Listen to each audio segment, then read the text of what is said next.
Psychotherapist Joe Kort is the clinical director and the founder of the Center for Relationship and Sexual Health in Royal Oak, Michigan. He's a board certified clinical sexologist, author of 4 books, lecturer, and facilitator of therapeutic workshops. Throughout his 36 years of private practice, he successfully has utilized varying therapy modalities to help hundreds of individuals and couples improve their lives and strengthen their relationships. Thank you, Dr. Joe, for joining me today for this Vvox podcast. I'm sure this is going to be a fascinating discussion. I'm very happy to be here. Thank you. Yes. Yeah. So let me begin by asking you. The topic today is I wanted to talk to you about bisexuality. So bisexuality is one sexual orientation which is quite misunderstood by a lot of people, even within the LGBTQ spectrum. Many people think that it is a kind of a transitional sexual orientation. So what I want to know from you is what does it really mean to be a bisexual? What is research saying about it? Well, but I want to make sure I also tell you that in the LGBT community, we're especially discriminating against, and there's something called bi erasure, they call it, where they don't even acknowledge that bisexuals are part of because like you said, of them being transitional, many people thinking that they are.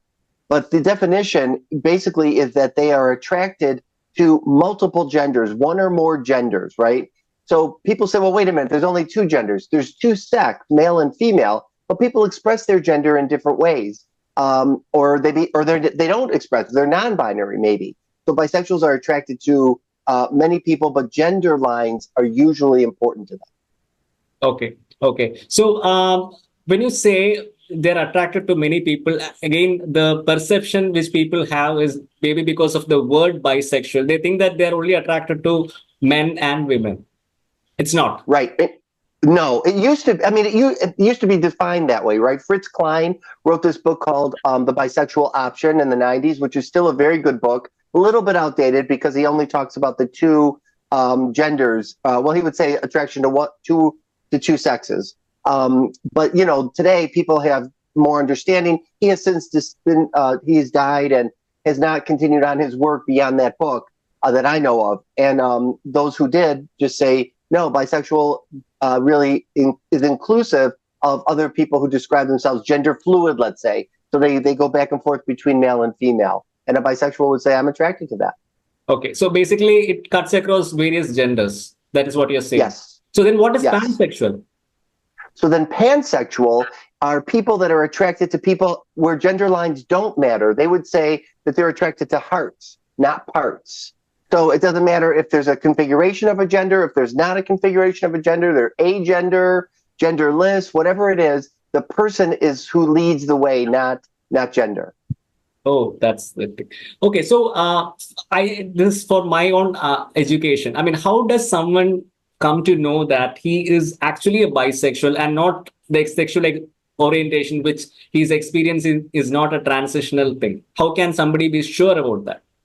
Yeah, that's a really good question. So, a lot of gays and lesbians do look at themselves as transitional bis. They wouldn't call it transitional. Like I've had gay men who I predominantly work with who are married to women. That's the only woman he's attracted to. He's able to have pleasurable sex with her. He's able to, he's in love with her. That's his person. He's not attracted to any other women at all, only to men. And he might think of himself at first as bisexual, because bisexual means I'm attracted to more than one gender, but she's the only one in that gender of women.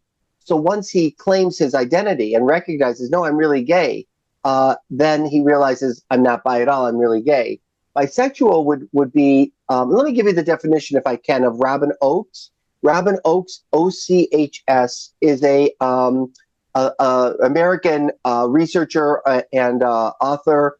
And this is what people will point to and refer to when they think of the definition. Here's what she says, I found it online. Yeah. I call myself bisexual because I acknowledge that I have in myself the potential to be attracted romantically and or sexually to people of more than one gender, not necessarily at the same time, not necessarily in the same way, and not necessarily to the same degree.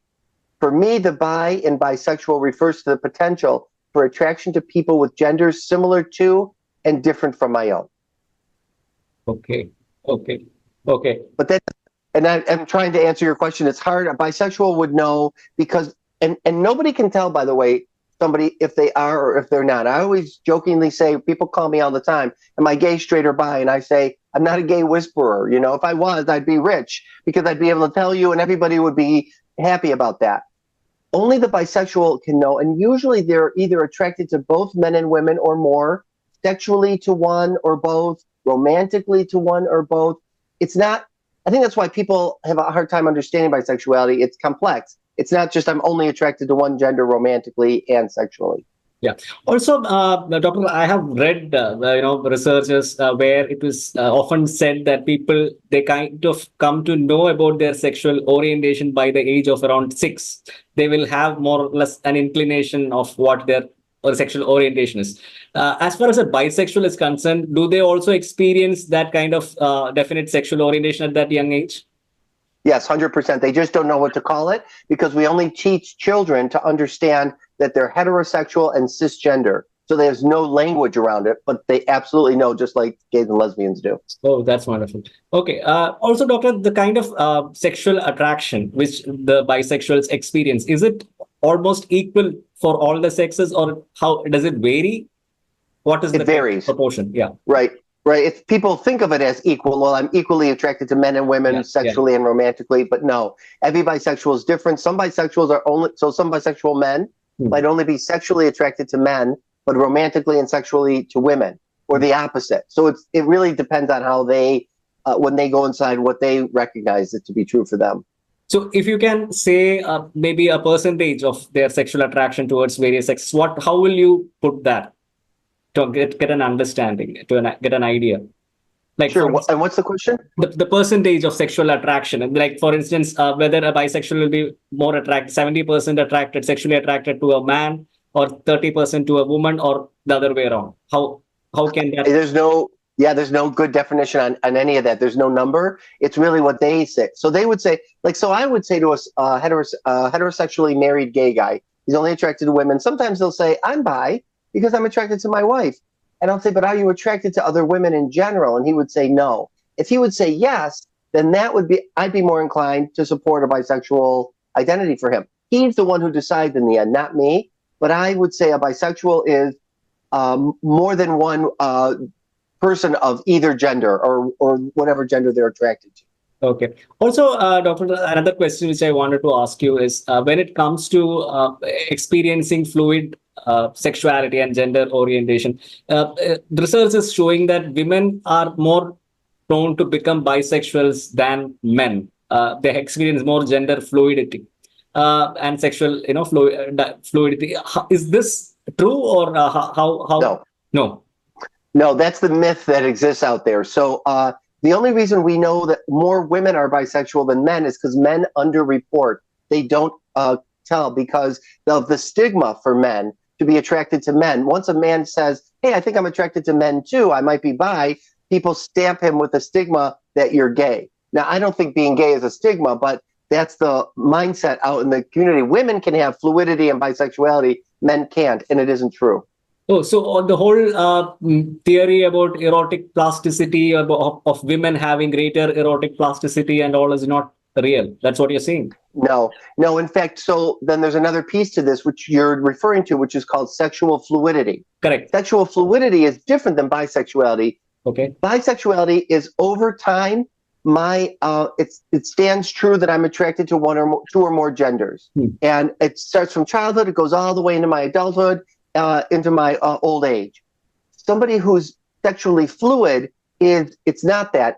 It's circumstantial. There's somebody that comes along, you could be gay, and somebody comes along of another gender in that specific time, in that specific place, in that specific circumstance, you're attracted to this person of the opposite sex. But it doesn't mean you're attracted to other people of the opposite sex, just this person. You could be heterosexual and find yourself attracted to one person of the same gender. It might be over time there's multiple people you're attracted to, but it isn't in general. It's just that time, that place, that circumstance. Does that make sense? Yeah. Also, Doctor, I wanted to ask you something about the stigma and prejudice which bisexual peoples experience within the LGBTQ community. I have friends who are bisexuals. But they say that within the LGBTQ community itself, there is a kind of a prejudice towards them, as if that they are not pure enough to be a part of the community. Why do you think this happens? I think because people can't understand if it's not their experience, then it's not your experience. They project that onto them. And a lot of people in the LGBT community think that you are trying to keep a foot in heterosexual privilege. And people in the straight community feel the same way. And that's not true. They're truly bisexual. It's a true sexual orientation, but people can't tolerate it. What is the research actually saying about bisexuality as a sexual orientation? That it's legit, and that it's understudied, and that people who are bisexual have poorer mental health outcomes, and sometimes poorer medical outcomes, because people don't ask. The world is still binary: gay or straight, and bisexuals aren't believed for the most part. So even within the LGBTQ community, if I'm not mistaken, bisexuals constitute the biggest group, right? Yes, they do.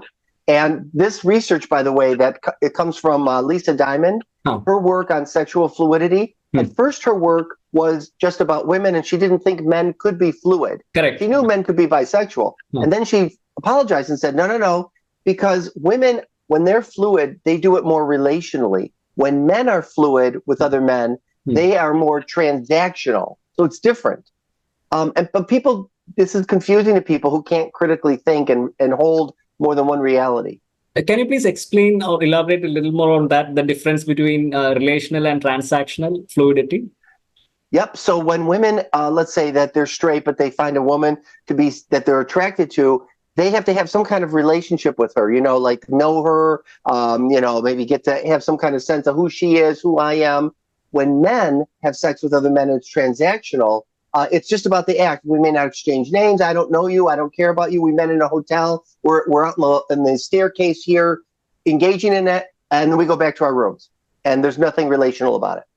Okay, so but don't you think that also caters to a kind of a myth which we have in society about men, that they are not emotional or express their... I would say that myth is actually true, that men have to learn to be more emotionally present during sex than women do. It's too bad that that's out there and weaponized against men, but it is true that men tend to be more able to be transactional. And the thing is, women might be too, but women have to worry about violence, pregnancies, and slut shaming, where men don't have to worry about that. So they can just be more. It doesn't mean men can't be emotional, but they absolutely have ease to be transactional. So because of the cultural upbringing, the cultural conditioning, that's what you're saying. The way we raise boys differently than girls, completely different.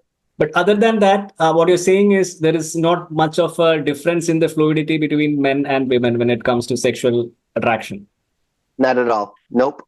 Okay.